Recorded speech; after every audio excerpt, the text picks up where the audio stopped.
De hoy, y lo que vamos a tratar de hacer es profundizar en una de las polémicas, por decirlo de alguna manera, de las reacciones que generó la presentación de los datos el día de ayer por parte del ministro del Interior, Luis Alberto Heber, y gente de su ministerio, también de su cartera, porque una de las cosas que llamaron la atención fue la presentación y la comparación de muchos de los datos en placas y también por propias palabras del ministro, la comparación de los datos de este primer semestre, en vez de hacerlo con el año pasado o con 2020, con 2019. Eso puede llegar a tener varias explicaciones. Hay una explicación que tiene que ver con el cambio de gobierno, pero también una explicación, y que ahí fue de alguna manera lo que generó un poco más de cuestionamientos, con que en 2019 todavía no existía la pandemia del COVID-19. Entonces allí surgieron varias reacciones. Una de las reacciones fue del periodista Guillermo Loza, que le consultó sobre esto. ¿Por qué?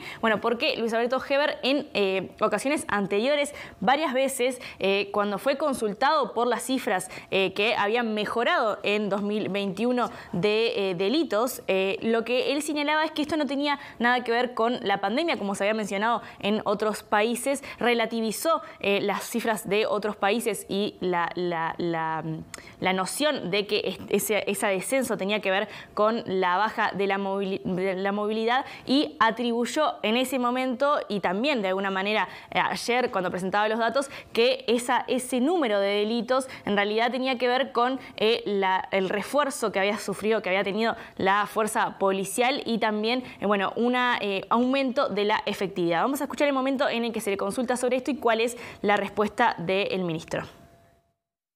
Una de las cosas que durante un buen tiempo se manejó fue todo el tema de que la baja de delitos entre el año 2021, el año 2021 en particular, tenía que ver con que ya no había pandemia. Incluso desde el ministerio se señaló esa situación. Hoy el ministerio elige comparar con 2019, lo que implica admitir de alguna forma que la pandemia tuvo una incidencia. Yo siempre he dicho, Guillermo, que incidió. El tema es, la discusión es cuánto incidió. No lo sé. Ahora lo vamos a ver, cuánto incidió.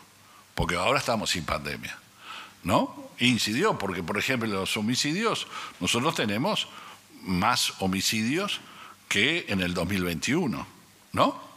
Entonces, por lo tanto, nosotros naturalmente no negamos que haya habido, porque hubieron momentos en donde hubo autorreclusión de la gente. Entonces, estaban menos expuestos a situaciones de enfrentamiento al delito, ¿no? Julieta, ¿por qué se entiende que se generó debate a partir de esto? Bueno, en realidad porque no está claro de alguna manera cuál fue la intención del gobierno en comparar los datos con 2019, por lo que decía anteriormente, y también porque se presenta esto de alguna manera como un éxito. En su momento se presentó como un éxito, y en este momento lo que mencionaba Heber, que en realidad lo que estaban ustedes comentando de alguna manera también con Gustavo Leal, es que se sigue diciendo que se va por el buen camino, ¿no? Esto genera reacciones, genera polémicas. Nosotros lo que hicimos fue consultarle al sociólogo experto en seguridad, muy vinculado a estos temas, Rafael Paternain, para que nos explicara, bueno, qué peso tiene el fenómeno pandemia en la evolución de los delitos, si esto puede llegar a explicar lo que sucedió anteriormente. En los que nos decía es que en realidad los delitos son bastante complejos, hay distintas variables y hay que poder interpretarlas así y ver la imagen completa de alguna manera, pero nos comentaba sobre esto y también ensayaba una respuesta vinculada a la evolución de los delitos que tiene otro carácter. Vamos a escucharlo.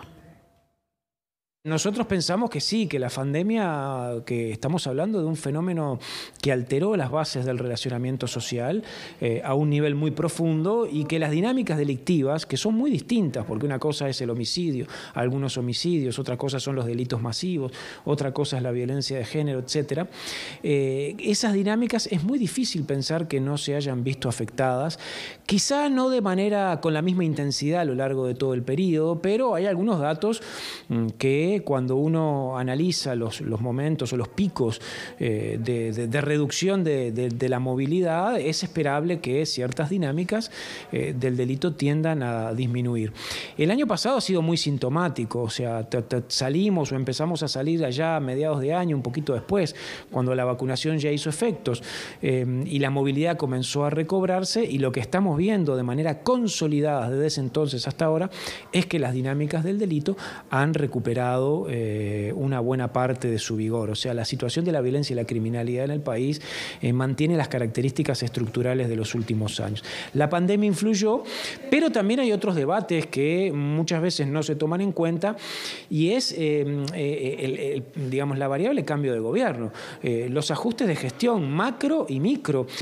Hay muchas variables a tener en cuenta, y creo que los datos oficiales, por lo menos para esos delitos, deberían tomarse con muchas precauciones. Por lo tanto, yo me afirmo y me reafirmo en esta idea de que el problema de la violencia y la criminalidad en el país mantiene sus bases estructurales intactas y que la política pública todavía no ha podido incidir en nada significativo sobre esas tendencias.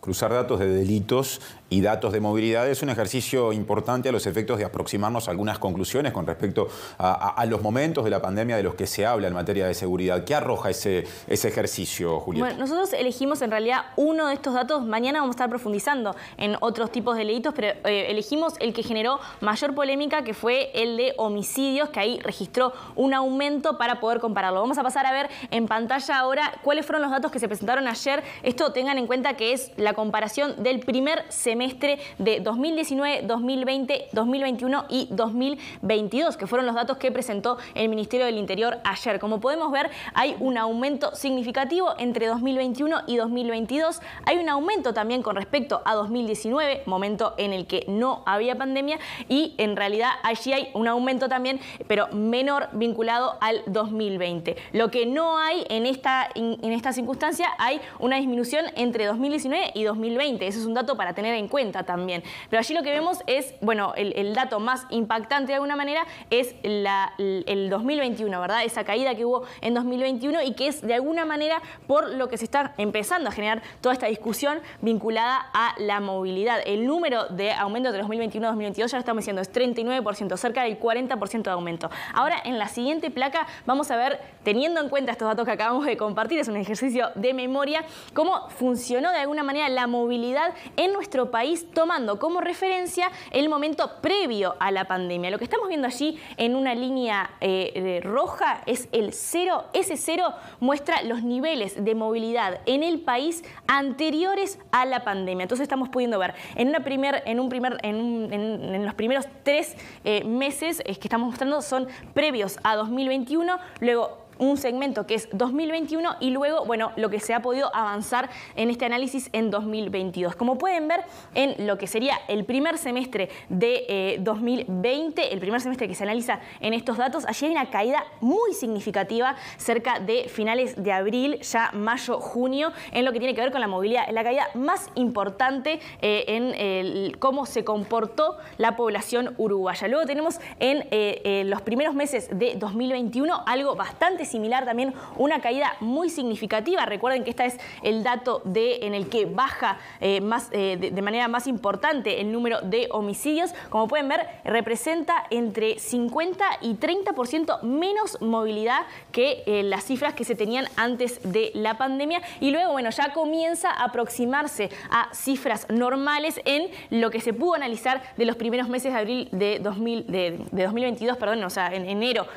febrero, marzo, abril de 2022, que son estos números que muestra ahora y que mostró ayer el Ministerio del Interior. Así que se aproxima ya a ese cero, que es el número de normalidad o el número que se toma como referencia para ver cómo se modificó la movilidad en nuestro país. Así que agradecemos al Grupo Interdisciplinario de Datos de COVID-19, que son quienes elaboraron estos datos, y nosotros, para continuar y para profundizar un poco más sobre todo esto que estábamos presentando fue que hicimos una segunda consulta al experto Rafael Paternain, preguntándole ahora sí, bueno, teniendo en cuenta cuáles son los datos que estamos compartiendo y qué es lo que ha pasado en nuestro país en los últimos años, hacia dónde va rumbeada la política de seguridad y si realmente se puede decir, teniendo en cuenta lo que acabamos de ver, que es exitoso y que se va por buen camino, como lo dijo ayer en la conferencia de prensa Luis Alberto Heber.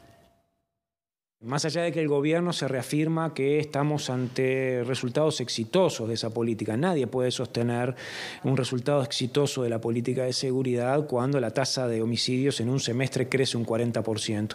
Es francamente inadmisible, ni técnicamente, ni políticamente, ni socialmente una afirmación de ese tenor. Hay efectos más bien neutros, más bien inocuos en términos de lo que es o de lo que habitualmente se asume como los ejes de una política pública, que es el patrullaje, la vigilancia policial, la prevención policial, y podemos explorar otras zonas, podemos explorar las zonas del, por ejemplo, el volumen y el porcentaje de esclarecimiento de los homicidios, que en la medida en que los homicidios han subido en los últimos años en el país, el porcentaje de esclarecimiento, o sea, los niveles de impunidad son muy altos. Cuando tenemos cerca del 50% de homicidios en la sociedad que no están aclarados, nadie puede decir que hay aumento de la eficacia de la política pública o del trabajo policial o del funcionamiento del sistema penal en una sociedad, porque eso genera brechas de impunidad, eso termina alentando la reproducción del fenómeno y generando, sobre todo en espacios territoriales específicos, dinámicas cada vez más negativas.